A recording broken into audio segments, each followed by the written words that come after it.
بسم اللہ الرحمن الرحیم۔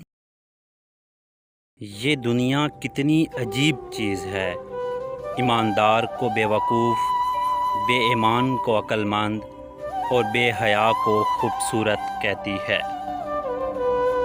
تنہائی میں گناہ سے بچو، کیونکہ اس کا گواہ اللہ تعالی خود ہوتا ہے۔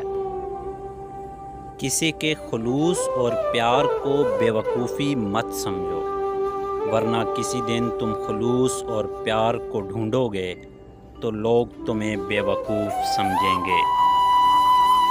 وہ گناہ جس سے تمہیں رنج ہو، اللہ کے نزدیک اس نیکی سے بہتر ہے جس سے تم میں غرور پیدا ہو جائے۔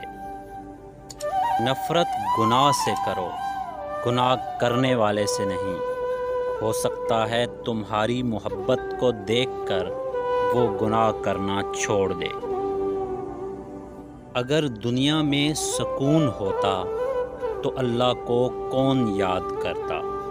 سکون تو صرف ان لوگوں کے پاس ہے جو اللہ کی رضا کو اپنی رضا سمجھتے ہیں۔ دنیا میں سب سے بہتر انسان وہ ہے جس کے لیے کوئی روئے، اور سب سے بدترین انسان وہ ہے جس کی وجہ سے کوئی روئے۔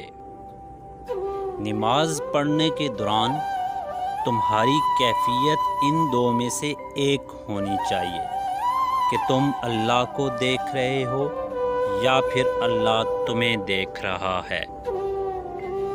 اگر تمہیں یقین ہو جائے کہ تمہارا رزق اللہ کے پاس ہے تو تم رزق کے بجائے اللہ کو تلاش کرو جس کے پاس تمہارا رزق ہے۔